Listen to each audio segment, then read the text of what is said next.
നമസ്കാരം കൂട്ടുകാരെ, എന്നോട് വിശേഷം. നമ്മൾ നല്ലൊരു ഇറച്ചിച്ചോറൊന്നും ഉണ്ടാക്കാനുള്ള പരിപാടിയാണ്. ഇറച്ചിച്ചോറ് എല്ലാവർക്കും ഉണ്ടാക്കാൻ അറിയാമോ? നല്ല സെറ്റായിട്ട് നമുക്ക് ഉണ്ടാക്കാൻ പറ്റും. ഒത്തിരിയൊന്നും ആവശ്യമില്ല.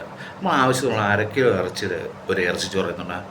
അതിന് ആവശ്യമുള്ള ജീരകശാല അരി നമ്മൾ നല്ല കുതിർത്ത് നന്നായിട്ട് വെക്കുക. ഓക്കെ. പിന്നെ ആവശ്യത്തിനുള്ള ഇഞ്ചി എടുത്തിട്ടുണ്ട്, വെളുത്തുള്ളി, പച്ചമുളക് എടുത്തിട്ടുണ്ട്. ഇത് മൂന്നും കൂടെ നല്ല പേസ്റ്റാക്കി വെക്കണം. അതാണ് ഇതിൻ്റെ ടേസ്റ്റ്. പിന്നെ നമ്മളൊരു തക്കാളി, ഒരു സവോള, പിന്നെ ആവശ്യത്തിന് ശകലം മഞ്ഞൾപ്പൊടി, ശകലം ഗരം മസാല, ശകലം മല്ലിപ്പൊടി, ഇത്ര സാധനം മാത്രം മതി. അപ്പോൾ ശരിയെന്ന് കൂട്ടുകാരെ, നമുക്കൊന്ന് വീഡിയോയിലോട്ട് കിടക്കാം. ഓക്കെ. അപ്പോൾ എല്ലാവരും വീഡിയോ കാണാം. ഓക്കെ എന്നാൽ കൂട്ടുകാരെ. നമ്മുടെ ഇഞ്ചി, വെളുത്തുള്ളി, പച്ചമുളക്, സവോള ഒന്ന് ചോപ്പ് ചെയ്ത് വെച്ചിട്ടുണ്ട്. നമ്മുടെ ഇറച്ചി നന്നായിട്ട് കഴിഞ്ഞ് നല്ല സെറ്റാക്കി വെച്ചിട്ടുണ്ട്. കേട്ടോ, ശകലം ഉപ്പിട്ട് നല്ല തിരുമ്മി അങ്ങ് വെച്ചേക്കുക. അപ്പം കൂട്ടുകാരെ, നമുക്കത് നമ്മൾ കുക്കറിലാണ് ബിരിയാണി ഉണ്ടാക്കാൻ പോകുന്നത്. ഇറച്ചിച്ചോറ് നമ്മളിന്ന് കുക്കറിലാണ് ഉണ്ടാക്കാൻ പോകുന്നത് കേട്ടോ. അപ്പം നമുക്ക് കുക്കർ വെച്ച് നമുക്ക് പണിയാൻ തുടങ്ങിയാലോ. നമ്മൾ കുക്കറിലാണ് ഇന്ന് പണി നടക്കുന്നത് കേട്ടോ. അപ്പോൾ ഗ്യാസൊക്കെ നല്ല സെറ്റാക്കി വെച്ചിട്ടുണ്ട്. നമുക്ക് പണിയാൻ തുടങ്ങാം.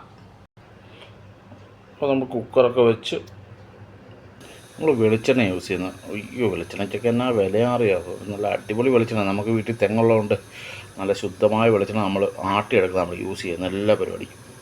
നമ്മുടെ എണ്ണയൊക്കെ നന്നായിട്ട് ചൂടായി വന്നിട്ടുണ്ടോ? അതിലൂടെ നമുക്ക് സവോള ആദ്യം ഫ്രൈ ചെയ്തെടുക്കാം. അപ്പോൾ നമ്മൾ സവോളയൊക്കെ നന്നായിട്ടൊന്ന് ഫ്രൈ ആയിട്ട് വരട്ടെ. അപ്പോൾ നമുക്ക് ഇഞ്ചിയും വെളുത്തുള്ളിയും, ആ വെളുത്തുള്ളിയും പച്ചമുളകും കൂടെ നന്നായിട്ടൊന്ന് അരച്ചെടുക്കാം. അപ്പോൾ നമ്മുടെ ഇഞ്ചിയും വെളുത്തുള്ളിയും പച്ചമുളകും കൂടെ നന്നായിട്ട് പേസ്റ്റ് ആക്കി എടുക്കാം. നമ്മുടെ സവോളയൊക്കെ നല്ല ഗോൾഡൻ കളറായിട്ടുണ്ട്. നമുക്കിതിലോട്ട് നമുക്ക് അരച്ച് വെച്ചേക്കുന്ന ഇഞ്ചി, പച്ചമുളക്, വെളുത്തുള്ളി പേസ്റ്റ് നമുക്ക് ചേർത്ത് കൊടുക്കാം. നമ്മൾ ഇഞ്ചിയും വെളുത്തുള്ളിയും പേസ്റ്റ് ഇട്ട് കൊടുത്ത് അതിൻ്റെ പച്ചപ്പൊക്കെ ഒന്ന് മാറട്ടെ കേട്ടോ. അതിൻ്റെ കൂടെ നമുക്ക് നമ്മുടെ തക്കാളിക്കും കൂടെ ഇട്ട് കൊടുക്കാം.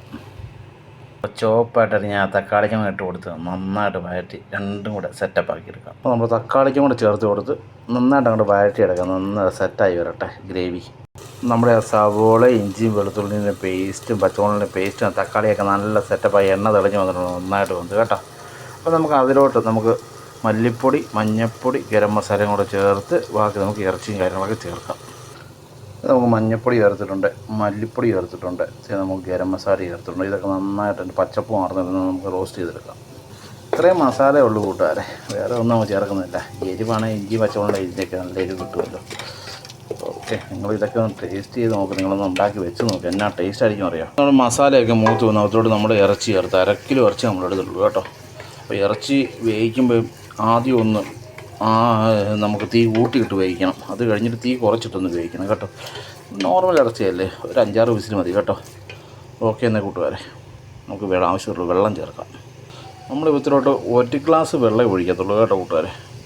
ഈ ഇറച്ചി വരുന്ന സമയത്ത് നമുക്ക് നമ്മുടെ അരിയൊക്കെ ജീരകശാല അരി നന്നായിട്ട് കഴുകി വാരി നല്ല കുതിർത്ത് വെച്ചിട്ടുണ്ട് കേട്ടോ കൂട്ടുകാരെ. ഇറച്ചിയൊക്കെ ഒന്ന് വേകട്ടെ. അപ്പോൾ നമ്മുടെ കുക്കറൊക്കെ അടച്ച് ഒരു 4-5 വിസിൽ മതിയാവും. ഇറച്ചിയൊക്കെ നന്നായിട്ട് വേകാൻ വേണ്ടി 4-5 വിസിൽ മതിയാവും. ഇറച്ചി നന്നായിട്ടൊന്ന് വെന്ത് വരാൻ വേണ്ടി.